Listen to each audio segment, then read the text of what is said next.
Bismillahirrahmanirrahim. Assalamualaikum warahmatullahi wabarakatuh.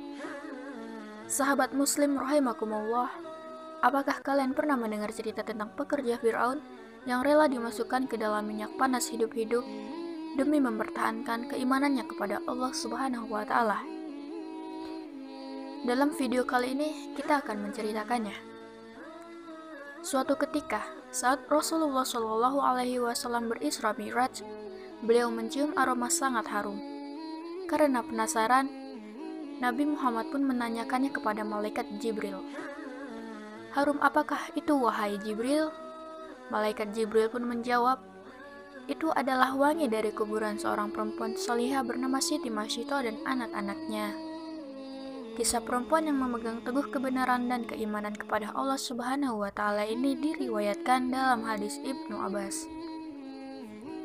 Siapa Siti Masyito? Perempuan soleha yang dimaksud malaikat Jibril?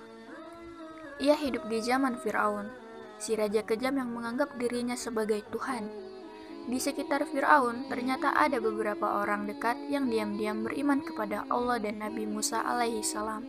Mereka mengikuti tuntunan Kitab Taurat pada masa itu. Orang-orang terdekat itu adalah Siti Asyiyah, yaitu istri dari Fir'aun, dan Siti Masyito yang mengurus anak Fir'aun. Seorang lagi bernama Hazakil.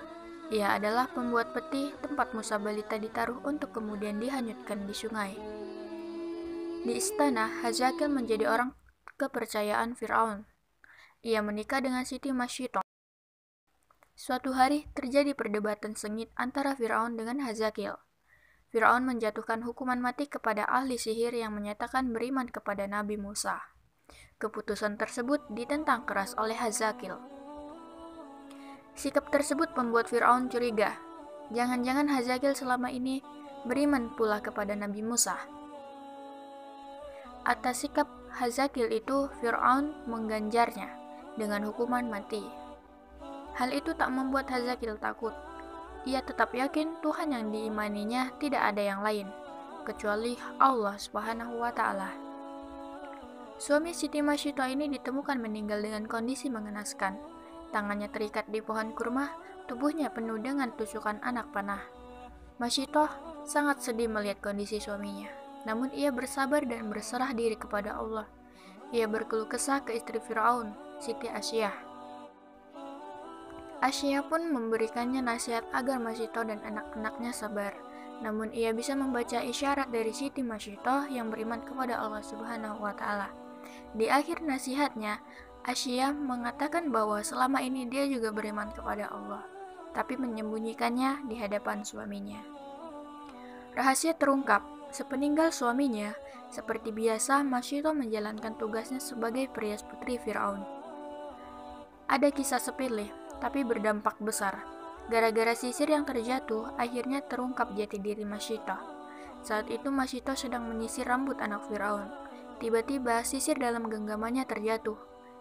Ketika mengambil lagi sisir tersebut, bibirnya refleks mengucap Bismillah.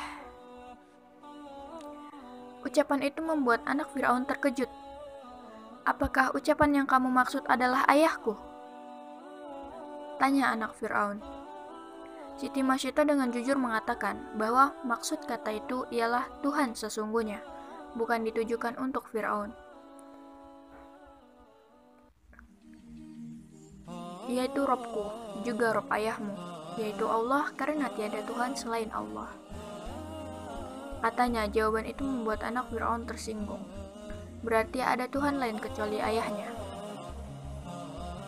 Anak Fir'aun itu mengancam melaporkan keyakinan Masyito tersebut kepada ayahnya. Masyito tidak gentar, karena ia yakin Allah adalah Tuhan yang sebenarnya, bukan Fir'aun. Laporan anaknya membuat Fir'aun murka. Ia tidak menyangka pengasuh anaknya adalah pengikut Nabi Musa. Masyito dipanggil lalu ditanya oleh Fir'aun, "Apakah benar apa yang disampaikan anakku? Siapakah Tuhan yang engkau sembah selama ini?" Masyito tidak mengelak tuduhan itu. Dengan tegas, dia mengatakan, "Betul, raja yang zalim, bahwa tiada Tuhan selain Allah yang sesungguhnya menguasai alam dan isinya." Jawaban itu membuat Fir'aun semakin marah. Dia memerintahkan para pengawal menyiapkan minyak mendidih di dalam tembaga besar, wadah panas itu untuk menggodok Masyitoh beserta anak-anaknya. Pemandangan itu disaksikan masyarakat luas.